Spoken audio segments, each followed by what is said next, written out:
romantismo é uma escola literária, um movimento artístico e cultural baseado nos sentimentos humanos, na subjetividade e no individualismo.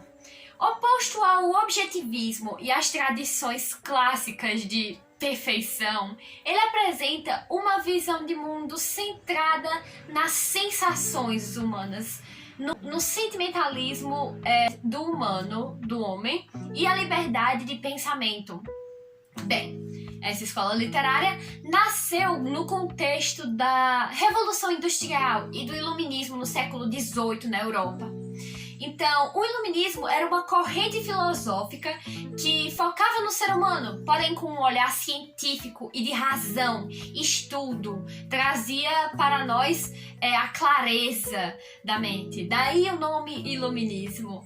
E a Revolução Industrial, como muitos já devem conhecer, foi justamente o começo das indústrias, das fábricas, da produção em massa, e muitas criticam o romantismo, era meio que uma forma de escapismo e crítica a essa desumanização, essa falta do sentimentalismo no cotidiano das pessoas tão focadas na ciência e na produção.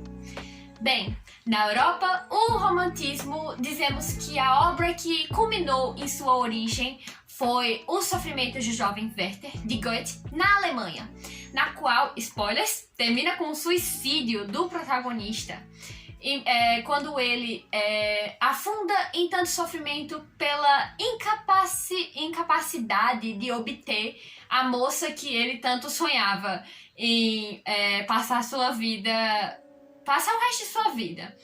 E no Brasil, a obra que culminou em sua grande popularidade foi Suspiros Poéticos e Saudades, de Gonçalves de Magalhães, mais de 10 anos após a independência da nação.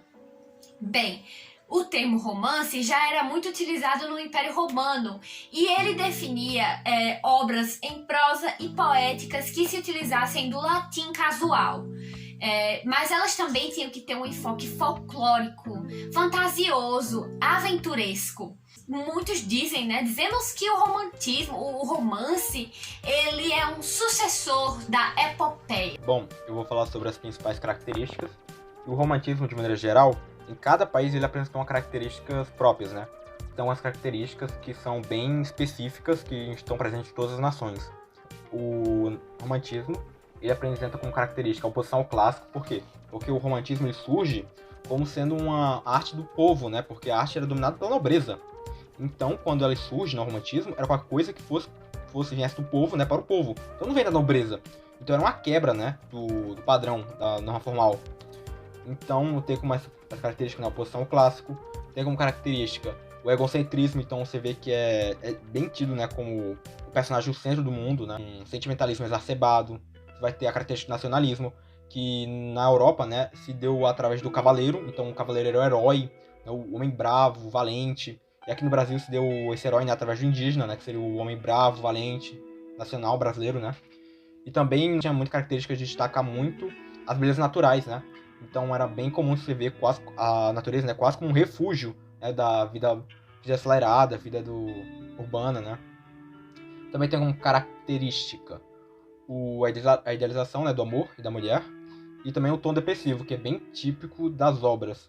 Então você tem obras que são realmente bem tristes, assim, que, sabe, é um amor que dá errado, e o cara ele não aceita, ele vai e se mata. Então tem um tom bem depressivo a obra, de maneira geral. Agora ele vai falar sobre o romantismo em Portugal. O romantismo em Portugal teve início em 1825 e se estendeu até o final do século, em 3 fases distintas, cada qual enfatizada determinada temática dentro das características da estética romântica, com importantes personalidades na literatura mundial. Características. Culto à sensibilidade e à exaltação da natureza. O nacionalismo, a idealização e o escapismo eram as principais características. Agora irei falar sobre as 3 gerações do romantismo em Portugal. A primeira geração foi marcada pela temática nacionalista e ideias do liberalismo. Houve retomada na história portuguesa com personagens medievais e a tendência ao estilo do classicismo, principalmente na forma da poesia, com o uso da métrica e da rima. A situação política da época em Portugal tornou difícil a afirmação de uma nova literatura, que nesse momento convivia com os padrões do classicismo. Destaca-se nessa geração o autor Almeida Garrett, autor do poema Camões, de 1825, marco inicial do romantismo português. Trata-se de um manifesto de independência em estrutura de epopeia, com a primeira geração de românticos portugueses, os autores Alexandre Herculano e Antônio Feticiário de Castilho. Agora eu vou falar da segunda geração. Segunda geração, ultrarromantismo, que aconteceu de 1840 até 1860. De cunho exageradamente sentimental, as obras ultrarromânticas exaltam a sensibilidade e costumam ter enredos passionais e trágicos. As temáticas ganham um tom melodramático, melancólico e soturno, caracterizados pelo exagero, pela idealização amorosa, pelo pessimismo e morbidez. Trata de uma mudança formal, influenciada por autores estrangeiros, principalmente o inglês Lord Byron e o alemão Johann Wolfgang von Goethe. Agora eu vou falar sobre a terceira geração do romantismo português.